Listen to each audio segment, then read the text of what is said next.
રાધે રાધે મિત્રો, જય શ્રી કૃષ્ણ. ચેનલમાં તમારું સ્વાગત છે. આજે આપની પાસે એક નવી વાર્તા છે. બોજ.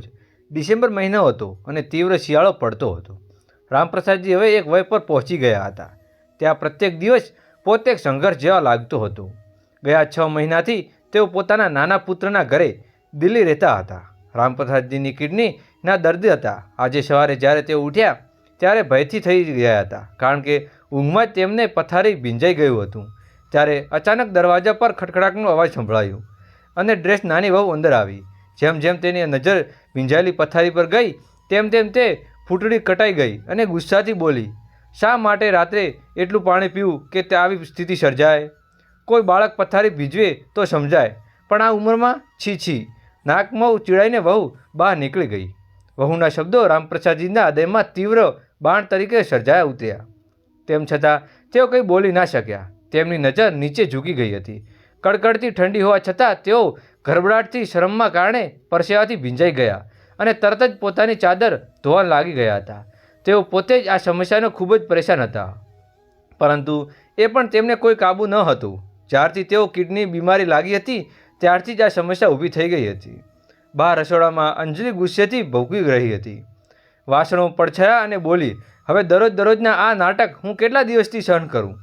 અહીં શેવિંગ કરવાનો ગુલગુલક પૂછ્યું. અરે અંજલિ, વહેલી સવારે શા માટે ચીસો પાડતી છે? શું થયું? જરા રૂમમાં જઈને જુઓ. તમારા પિતાજીએ ફરી પથારી ભીંજવી છે. હું વધુ સહન નહીં કરી શકતી. હું કંટાળી ગઈ છું. એ રૂમની અંદર સફાઈ મારાથી નથી થતી. તે જલ્દીથી કંઈ કરો, નહીંતર હું મારા માયકે ચાલી જઈશ. અંજલિ ગુસ્સામાં બોલી. ગુસલન, જે પહેલેથી જ ઓફિસમાં કામના તણાવમાં હતો, માથું પકડીને બેસી ગયો. શું કરું અંજલિ? મને કશી સમજણ નથી પડતી. તેને તરફ જોયું અને કામ અને બીજી તરફ પિતાજીની તબિયત. હવે તું અંદર દર વખતે મોકાની જવાની ધમકી આપી રહી છે, કારણ કે 2 બાળકોના માતા પિતા છીએ. થોડી સમજદારીની દાખલ. ગુસલન બોલ્યો. અંજલિની આંખોમાં ગુસ્સો આવી ગયો. સમજદારી હું બતાવું? હું કહી દઉં છું, અથવા પિતાજી માટે કશું કરો, અથવા હું મારા માયકે જઈશ. હવે નિર્ણય તમારો છે. આ વાત સાંભળીને ગુલશન ઊંડો શ્વાસ લેતા બોલ્યો, બરાબર, હું ભાઈને ફોન કરું છું. આ એકલી જવાબદારી નથી. 6 મહિના ઉપર થઈ ગયા છે, પણ ભાઈ અને ભાભી કોઈ ચિંતા જ નથી. જ્યારે પણ પિતાજી રાખવાની તેમની બારી આવે છે ત્યારે તે કોઈને કોઈ બહાનું કાઢી લે છે. ભાઈ અચાનક બીમાર પડી જાય છે કે પછી ભાઈ બિઝનેસ ટૂર પર જતો રહે છે. કશું નહીં તો વર્કલોડનું બહાનું બનાવી વાત ટાળી દે છે.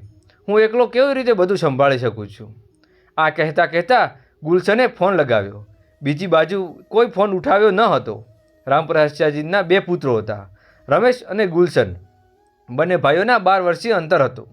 મોટો પુત્ર રમેશ એન્જિનિયરિંગ અને ગણીને એક ચંડીસર સ્થાપિત થઈ ગયો હતો, જ્યારે નાનો પુત્ર ગુલશન હંમેશા પોતાના માતા પિતા સાથે રહ્યો હતો.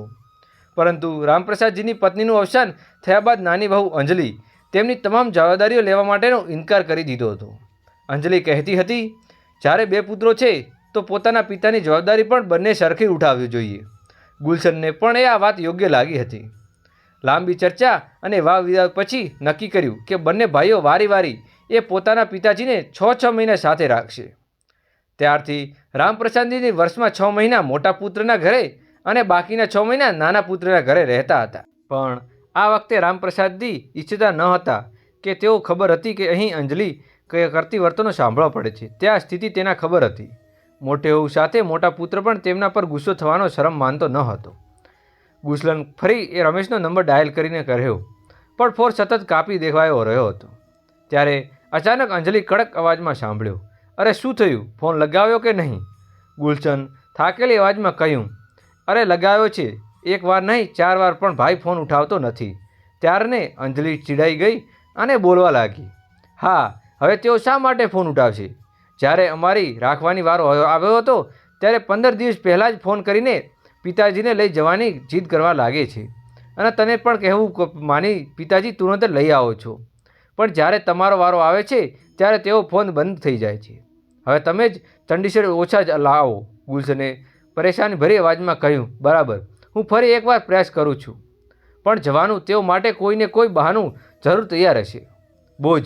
અંજલિએ ગુસ્સામાં કહ્યું, તમારા માટે કંપનીમાં મેનેજર બન્યા પછી જવાબદારીઓ વધી ગઈ છે અને હું ઓફિસ રજા લઈ શકતી તેમ નથી. અંજલિ આંખોમાં ત્રાંબી કરીને ગુસ્સે ભરાયેલા અવાજમાં કહ્યું, મને બધું કંઈ ખબર નથી. તમે ક્યારે કઈ પિતાજીને ત્યાં મોકલી વ્યવસ્થા કરો, નહીં તો મને મારું કહેવું માનવા માટે બીજો રસ્તો અપનાવવો પડશે. એટલું કહીને ગુસ્સામાં રસોઈ ચાલી ગઈ હતી. ગુલશન ખુશખરી ઊંડો વિચારમાં ડૂબી ગયો હતો. તે સમજી શકતો ન હતો કે આ પરિસ્થિતિમાં ઉકેલ કઈ રીતે કાઢવો. સવાર થયેલી ચર્ચા પછી જ્યારે તેઓ નાસ્તા પર બેઠા હતા ત્યારે તેનો ફોન વાગી ઉઠ્યો હતો. સ્ક્રીન પર તેના આસિસ્ટન્ટનું નામ દેખાયું હતું. તેણે ફોન ઉઠાવ્યો. હેલો સાહેબ, તમને યાદ છે કે આજે ઇન્ટરવ્યૂ સેશન છે? તેઓ હાયરિંગ ટીમનો હિસ્સો છો. ઘણા અરજદારો પહોંચ્યા છે. અરે હા, મારાથી ભૂલ થઈ ગઈ હતું. જલ્દી નાસ્તો કરીને ગુલશન ઓફિસ માટે નીકળી ગયો. ગુલશન એક મોટી કંપનીમાં મેનેજરના પદ ઉપર હતો.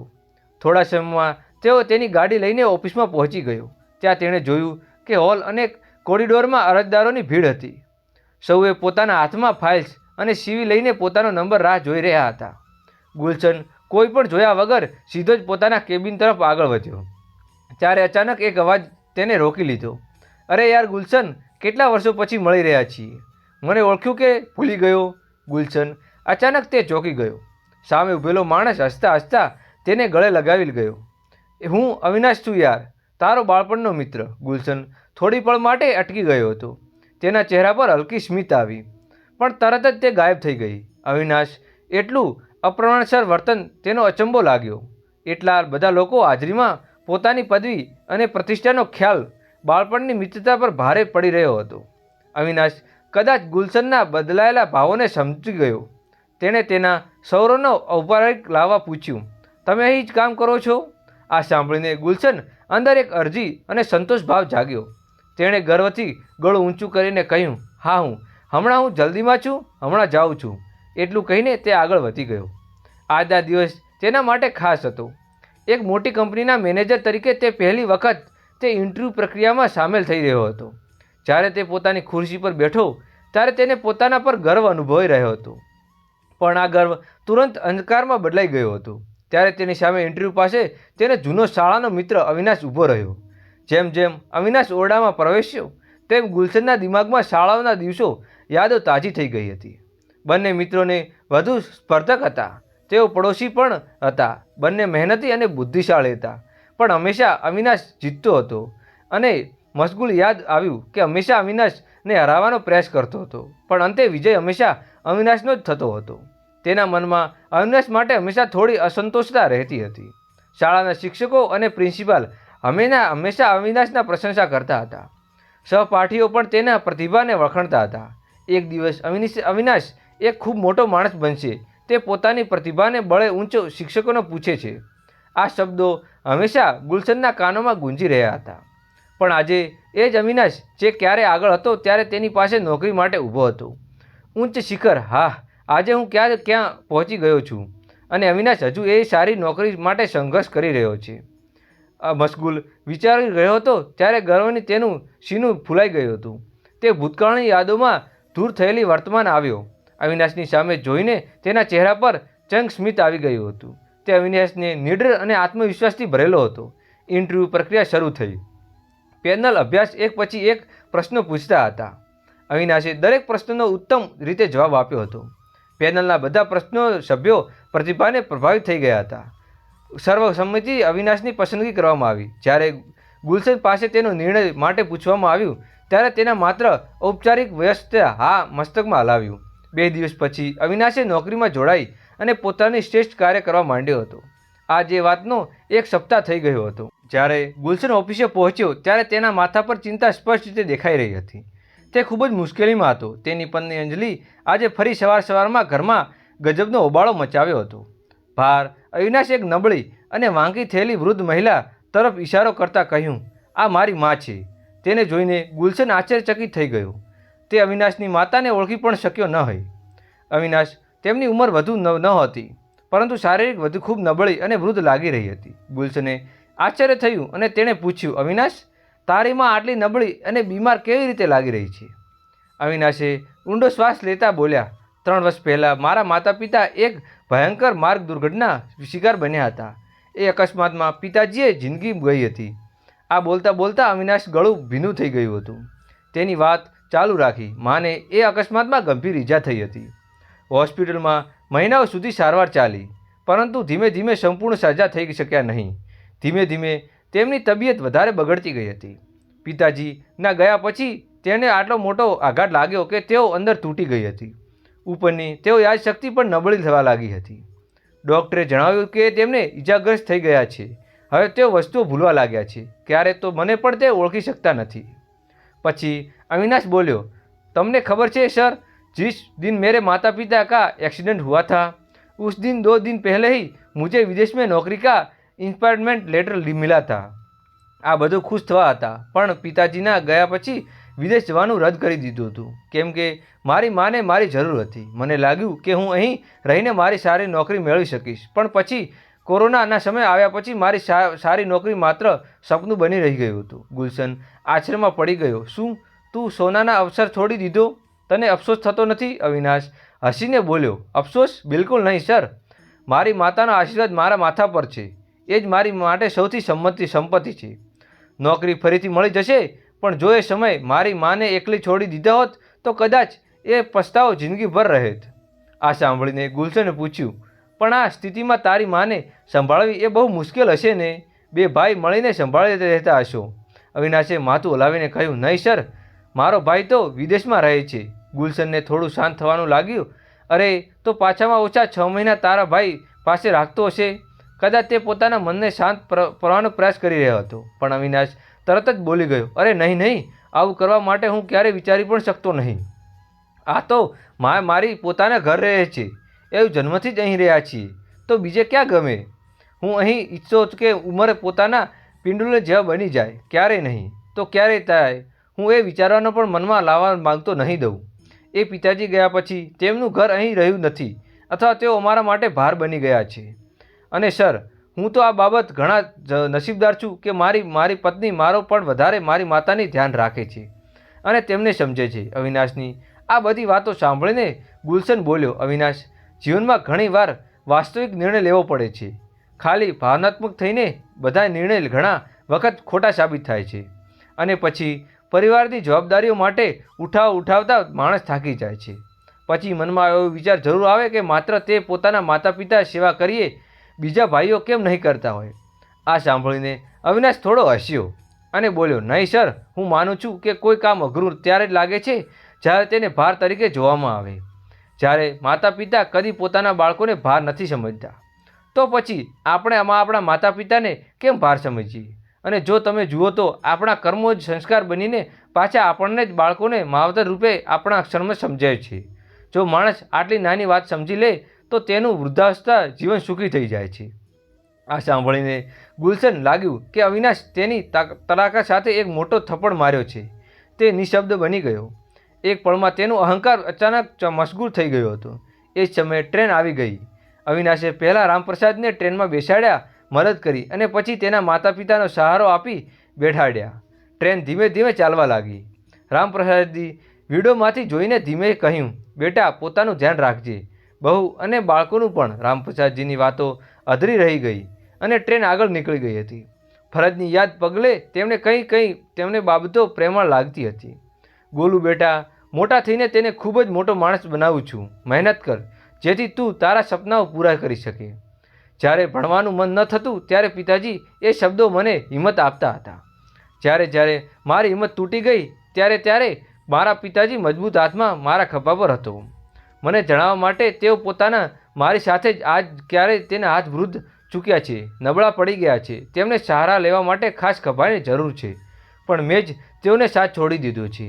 દિલ અને દિમાગ વચ્ચે ચાલી રહેલા લડાઈ ગુલશનને થાકી નાખ્યો હતો. તેણે પોતાના આંખો બંધ કરી અને મનમાં શાંતિ કરવાની કોશિશ કરી. ત્યારે તેને એ પળો યાદ આવી લાગી હતી જ્યારે તેના મા હોસ્પિટલમાં પથારી પર પડેલા કેન્સરની બીમારી સાથે સંઘર્ષ કરી રહ્યા હતા. ગુલશન તે સમયે તેમના ખોરાક લઈને ગયો હતો. તેને અંદર જવા માટે લાગ્યા ત્યારે અંદરથી અવાજ આવ્યો. અવાજ સાંભળીને તેના પગ નીચેથી તળી છટકી જમીન સરકી ગઈ હતી. પિતાજી માતા સાથે બેઠા હતા અને માતા તેમને સમજાવી રહી હતી, તમે ચિંતા ન કરો, એક દિવસ બધાને જવાનું જ છે ને. તેમના આંસુ વહેવાની કોઈ વાત નથી. પિતાજીના અવાજ ઊંધો ઉઠ્યો, શું કરું કમલા, હું તારા વગર જીવવાની કલ્પના પણ કરી શકતો નથી. કદી વિચાર્યું કે તારા પછી મારું શું થશે? કદી કહેતા કહેતા તેનો અવાજ અટકી ગયો. પણ માતા શાંત સ્વરે બોલ્યા, તમે ચિંતા ન કરો. રમેશ ભલે સ્વભાવથી તીખો છે, પણ ગુલશન પણ મને સંપૂર્ણ ભરોસો છે. તે તમારું ઘણું ધ્યાન રાખશે. માં એક માની સાક્ષી વિશેષતા છે, તે કદી ખોટું નહીં સાબિત થયું હોય. આ વાતમાં માત્ર 2 દિવસ બાદ માતા અને છોડીને ચાલી ગઈ હતી. પિતાજી અંદરથી તૂટી ચૂક્યા હતા, ખૂબ જ એકલા પડી ગયા હતા. પણ એકલાપણું દુઃખ પણ સમજાતું ન હતું. માતાની તેમની ક્રિયાક્રમ પર અંજલિને કહી દીધું હતું, પિતાજી ભાર એકલા જ કેમ ઉઠાવશો? આ બંને પુત્રો ફરજ છે. મને પણ તેની વાત સાચી લાગી હતી. એ જાણતા છતાં તે મોટા ભાઈ પિતાજીને પોતાના સાથે રાખવા માંગતા ન હતા. તે નિર્ણય ક્યાં પિતાજીને જવાબદારી એ બરાબર વહેંચી લઈશું. જ્યારે આ વાત પિતાજીને ખબર પડી ત્યારે તેમના ચહેરા પર કેટલી બેચેની દેખાઈ ગઈ હતી.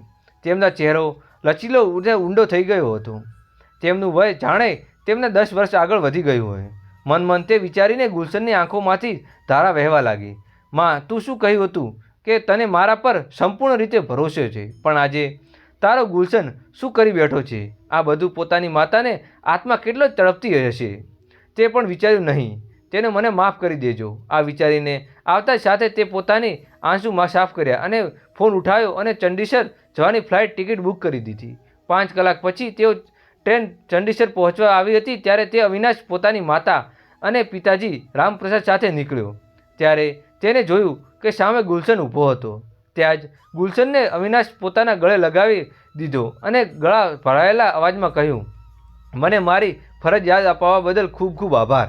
મારા પિતા. આ સાંભળીને અવિનાશ આશ્ચર્યમાં અને આનંદથી તેના જોવા લાગ્યું. ગુલશને પિતાજીના થેલા ઉચક્યો અને તેમને હાથ પકડીને કહ્યું, ચાલો પિતાજી, એરપોર્ટ જવાનું છે. આ પણ એરપોર્ટ શા માટે? પણ તો રમેશ લેવા માટે આવવાનો હતો નહીં ને? રામપ્રસાદજીએ પૂછ્યું. ગુલશન હળવી સ્મિત સાથે બોલ્યો, ના પિતાજી, હવે તમે હંમેશા દિલ્હી જ રહેશો, તમારા ઘરમાં.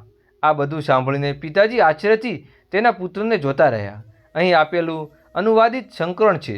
કંઈ કહું નહીં એ પિતા રામપ્રસાદજી ઓરડામાં લઈ જવા લાગ્યા. પણ અંજલિ તેટલી ઝડપથી શાંત થવાની ન હતી. તે ફરી બૂમ પાડી ગઈ, કંઈક હંમેશા પણ શું કેવું થયું છે? હમણાં મેં ચાદર ધોવાડાવી હતી. ઓરડામાં સાફ સફાઈ કરવાનું છે. તું ફરી તેમને અહીં લઈ આવ્યો છે ગંદકી ફેલાવવા માટે? આ સાંભળીને સાથે જ ગુલશનની ધીરજ તૂટી ગઈ અને તે અચાનક પોતાના પગ અટકાવ્યો અને પલટી અંજલિને જોયું. તેની આંખોમાં રોષ હતો. બસ અંજલિ, બસ. હવે એક શબ્દ પણ ન બોલતી. મારા પપ્પા હવે હંમેશા માટે અહીં રહેશે. જો તને આ વાત પસંદ નથી તો તું તારા માયકે જઈ શકે છે. ગુલશનની કડક અવાજ સાંભળીને અંજલિ હક્કી બકી ઊભી રહી ગઈ હતી.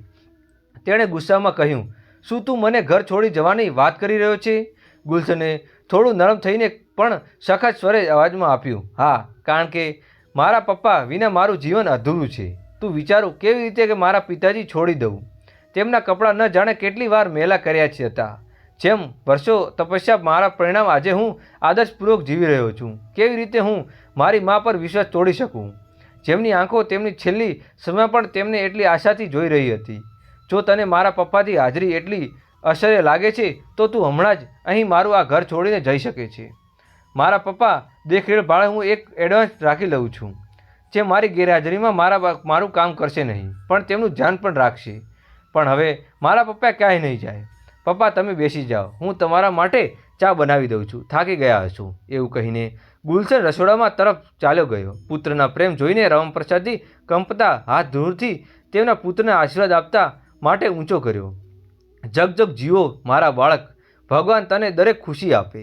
પછી તેઓ લગાવેલી પત્નીના તસવીર જોઈને મનમાં બોલ્યા, કમલા, તારો વિશ્વાસ જીતી ગયો છે. હસતા તેમની આંખોમાંથી આંસુ વહી નીકળ્યા અને તેમની પોતાના ધોતિયું ખાણામાં મોચી રહ્યા હતા. તો મિત્રો, તમને આ ઘર વાર્તા કેવી લાગી એ લાઇક કરો, કોમેન્ટ કરો અને કોમેન્ટ બોક્સમાં જણાવવાનું ભૂલશો નહીં. અને હજુ સુધી તો અમારી ચેનલને સબસ્ક્રાઈબ ના કરી હોય તો સબસ્ક્રાઈબ કરવાનું ભૂલશો નહીં.